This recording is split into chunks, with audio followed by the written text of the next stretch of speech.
Kisah ini terinspirasi berdasarkan kisah nyata, nama, tempat, dan karakter telah diubah demi menjaga privasi semua pihak. Segala bentuk kesamaan dan kejadian sebenarnya hanya kebetulan semata, tonton sampai selesai. Karena akan sangat menguras emosi. Jangan lupa tekan tombol like dan subscribe. Baiklah begini ceritanya. Di komplek perumahan baru di pinggiran Jakarta, keheningan malam seringkali terasa seperti sebuah selimut tebal yang menyesakkan. Suara angin yang berdesir di antara pepohonan dan suara jangkrik yang sesekali terdengar dari kejauhan menjadi satu-satunya teman bagi para penghuni yang masih sedikit jumlahnya. Salah satu keluarga yang tinggal di sana adalah Danar, Nisa, dan putri mereka, Vira. Mereka memilih pindah ke tempat ini karena harganya yang murah dan lokasinya cukup strategis, meskipun jauh dari keramaian kota. Namun, ada sesuatu yang aneh dengan tetangga mereka, seorang pria paruh baya bernama Pak Arman. Ia jarang bergaul dengan warga lain, bahkan hampir tidak pernah terlihat meninggalkan rumahnya. Rumahnya selalu tertutup rapat, dengan gorden-gorden tebal yang menutupi semua jendelanya. Hanya suara langkah-langkah kaki samar dan kadang-kadang bisikan pelan yang terdengar dari dalam rumah itu pada malam hari. Suatu malam, saat Danar duduk santai di ruang tamu setelah seharian bekerja keras di kantor, ia mendengar suara tangisan wanita yang sangat memilukan dari arah rumah Pak Arman. Tangisan itu diselingi oleh erangan dan permohonan ampun yang membuat bulu kuduknya merinding. Nisa, yang sedang menyusui Vira di kamar, juga mendengarnya. Mereka saling bertatapan dengan rasa cemas, namun tak ada yang berani mengambil langkah lebih jauh. "Mungkin kita harus lapor ke Pak RT," kata Danar, ragu-ragu. "Tidak, jangan ikut campur urusan orang lain," balas Nisa cepat. "Kita tidak tahu apa-apa tentang mereka." Meski begitu, suara itu terus berlanjut hingga larut malam, menciptakan suasana mencekam di komplek perumahan yang sepi itu. Vira, yang biasanya tidur nyenyak, tiba-tiba terbangun dan mulai menangis tanpa alasan yang jelas. Ketika Nisa menenangkannya, Vira berkata dengan suara lirih, "Ada kakak perempuan di luar." "Hei, sayang, jangan buat cerita-cerita seperti itu," ujar Nisa, mencoba tenang. Namun, hatinya dipenuhi ketakutan.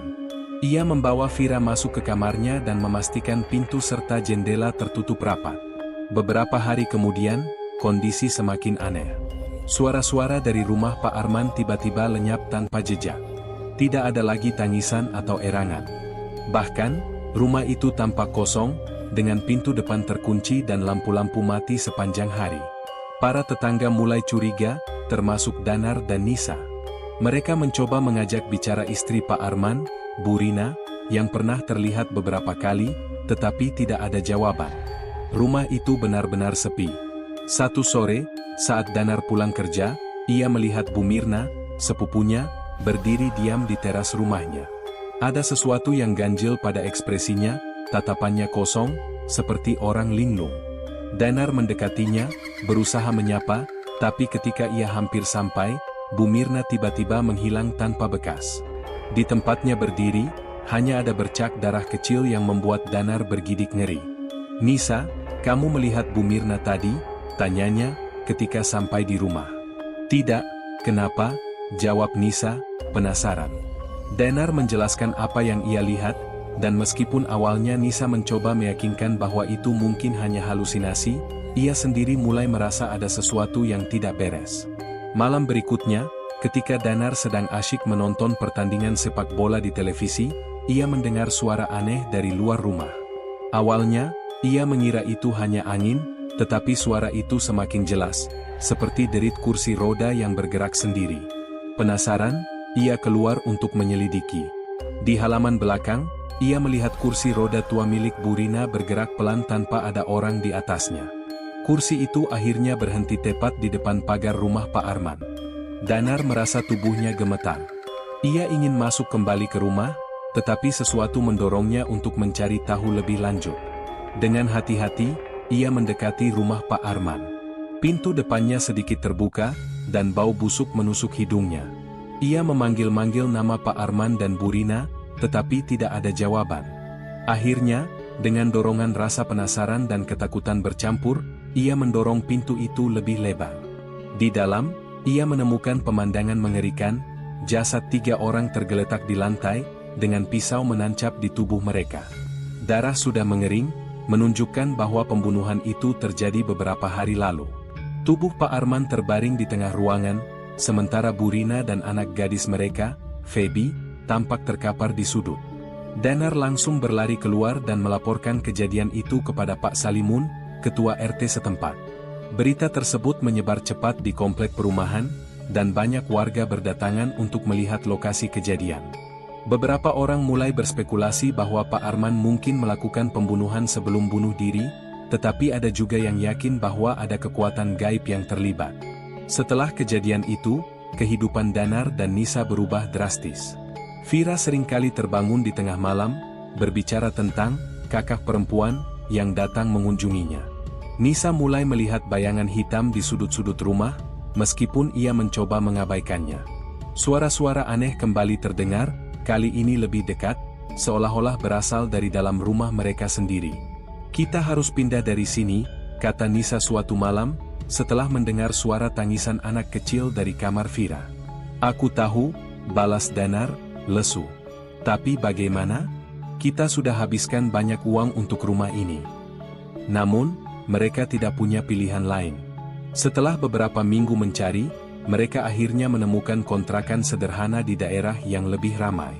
Meski demikian, kenangan akan tragedi di komplek perumahan itu terus membayangi mereka. Vira seringkali terlihat berbicara sendiri, dan Nisa mulai merasa bahwa sosok Feby, anak Pak Arman, masih mengikuti mereka.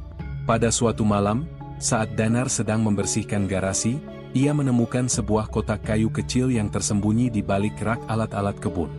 Kotak itu berisi surat-surat tua yang ditulis oleh Pak Arman. Dalam surat-surat itu, terungkap bahwa Pak Arman ternyata memiliki utang besar kepada rentenir berbahaya. Utang tersebut membuatnya depresi dan akhirnya menyebabkan pertengkaran hebat dengan Burina. Namun, ada detail lain yang lebih mengerikan.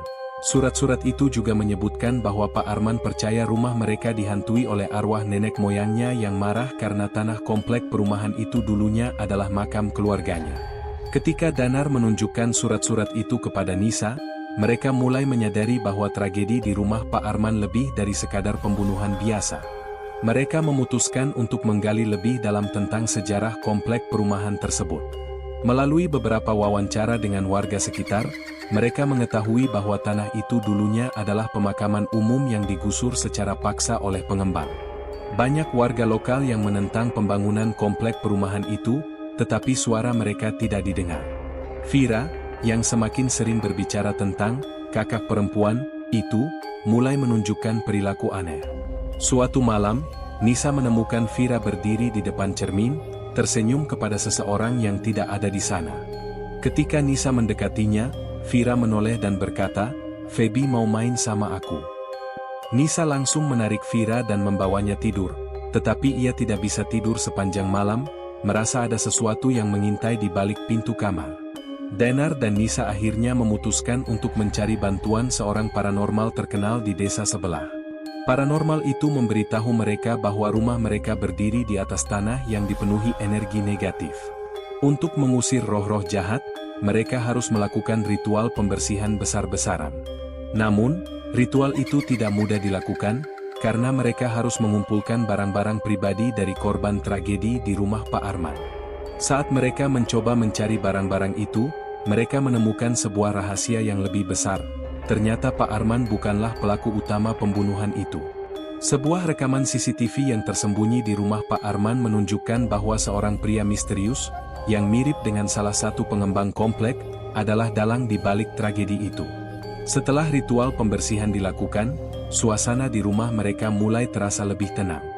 Namun, ketika mereka memutuskan untuk pindah ke kontrakan baru, mereka menyadari bahwa bayangan masa lalu tidak pernah benar-benar hilang.